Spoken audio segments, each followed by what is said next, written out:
President Trump is calling for the annexation of Greenland in a meeting in the Oval Office right now with the Secretary General of NATO, Mark Rutte. We need Greenland for national security and even international security, and we're working with everybody involved to try and get it. But we need it really for international world security. Trump's failed Greenland gambit shocked the world.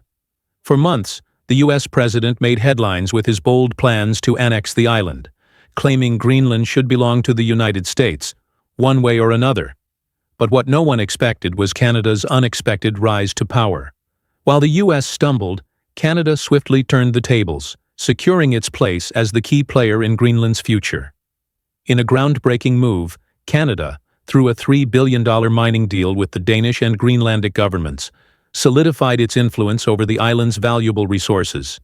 How did Canada manage to outmaneuver the U.S. and become the dominant force in Greenland's development? Let's dive into the details of this surprising geopolitical shift. In his 2024 election speech, Trump made it clear that one of his unfulfilled dreams from his first term was the annexation of Greenland. His vision wasn't just about territorial expansion, it was about making a bold, symbolic statement and securing vital resources for the United States.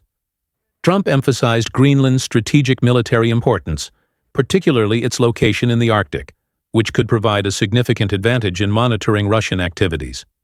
But there was more at play here. Greenland is rich in rare earth minerals, oil, and natural gas, all of which are critical to the future of global technology and energy. Under Trump's strategy, Greenland's resources were seen as a key economic asset for the U.S. By controlling these, the U.S. could reduce its dependence on foreign sources of rare earths, oil, and other essential materials. However, his approach went beyond just economic interests. The U.S. push to take control of Greenland also had a military dimension, with the northern coast of the island serving as a critical point for U.S. defense systems, especially in tracking Russian submarines. Trump's rhetoric and actions put immense pressure on Greenland and Denmark, straining alliances within NATO. His approach risked disrupting the delicate balance of power in the Arctic, creating a tense geopolitical situation with far-reaching implications for both defense and global trade. The world watched as Trump pushed harder for Greenland, but what he didn't expect was the resistance that came from an unlikely source: Canada. While Trump's push for Greenland dominated headlines, it was Canada that quietly sidestepped the U.S. and emerged as the key player in Greenland's future. As the U.S. focused on military threats and coercion, Canada took a different, more strategic approach, focusing on building partnerships and securing economic ties.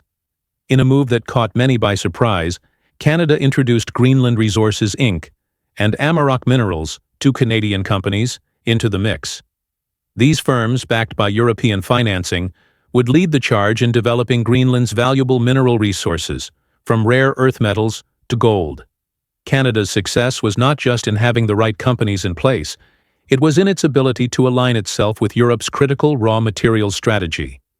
As the European Union sought to reduce its dependency on China for critical materials, Greenland's wealth of resources became even more valuable. This strategic Canadian-European partnership emphasized sustainable development, focusing on mining practices that adhered to strict environmental standards and human rights guidelines. In a stark contrast to the U.S.'s coercive tactics, Canada and Europe worked together, not only strengthening Greenland's economy, but also creating a more secure and stable path forward for the island's development. By forging these new economic and political ties, Canada became the dominant force in Greenland's future, sidelining the U.S. and reshaping the Arctic's geopolitical landscape in a way no one saw coming. The European Investment Bank, EIB, played a key role in Canada's involvement in Greenland's resource development, providing crucial funding that allowed the mining venture to move forward. With this support, the EU marked a shift away from relying on the U.S. for Arctic security and resource extraction, instead prioritizing a more sustainable and ethical framework that aligned with Greenland's values of human rights and environmental responsibility. Greenland, seeking to distance itself from U.S. pressure, found Europe's approach to resource extraction more in line with its priorities. Unlike the U.S., which viewed Greenland through a military and economic lens, the EU offered a partnership based on mutual respect for sovereignty and sustainability. At the same time, the EU's investments in Greenland's rare earth metals, essential for technologies like electric vehicles and renewable energy, aligned with Canada's goal of reducing dependence on China for critical minerals. This collaboration not only reshaped Greenland's future, but also gave Europe and Canada an edge in securing critical resources for the future, while diminishing China's dominance in the sector. As the U.S. increased its pressure on Greenland, the island's sovereignty became a central issue. Greenland, with its autonomous status within the Kingdom of Denmark, made it clear that its territory would not be ceded to the U.S. Denmark, as Greenland's protector, supported this stance, issuing a joint statement reaffirming the island's sovereignty.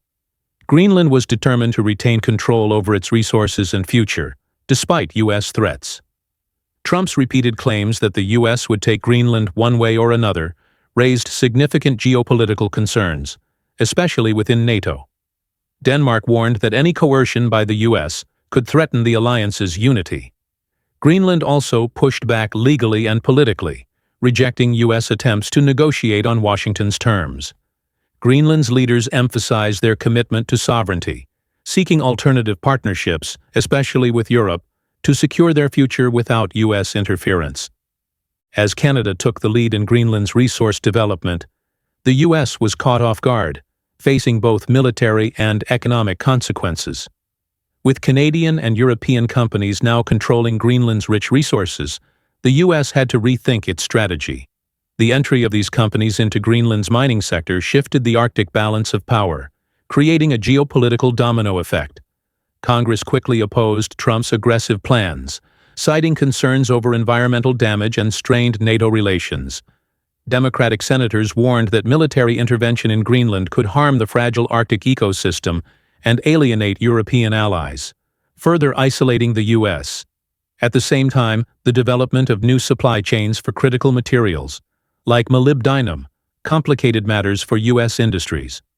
With Greenland's resources flowing to Europe, U.S. industries faced risks to supply chains, especially for materials crucial to defense technologies. This forced the U.S. to acknowledge Greenland's growing economic and strategic importance, making it harder to ignore the shift in Arctic power. As Canada and Europe bypassed U.S. control, the Arctic became a key hub for global resources and strategy, leaving the U.S. increasingly marginalized in the region it once dominated. Canada's approach to Greenland has been strategically masterful, balancing two key goals: closing Europe's supply gaps and positioning itself as a neutral partner between NATO and the EU. While the U.S. sought unilateral control, Canada strengthened its economic ties with Europe and Greenland, providing critical resources without upsetting NATO allies. This dual strategy has allowed Canada to emerge as a bridge builder in the Arctic, fostering multilateral partnerships that benefit all parties.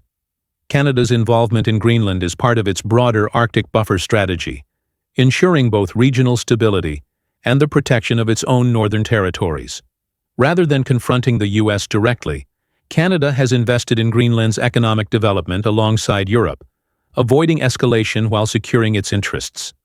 Furthermore, Canada's investments in LNG and energy infrastructure have reshaped global trade routes, offering Europe a reliable alternative to U.S. LNG.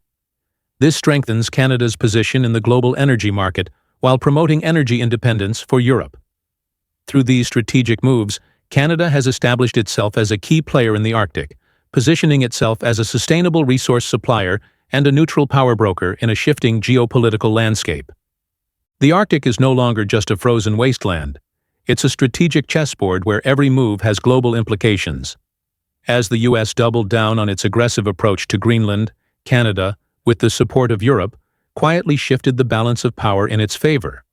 While Washington's rhetoric risked isolating it from both European allies and the island itself, Canada and Europe have gained significant ground, positioning themselves as the leading forces in Arctic development, security, and resource extraction.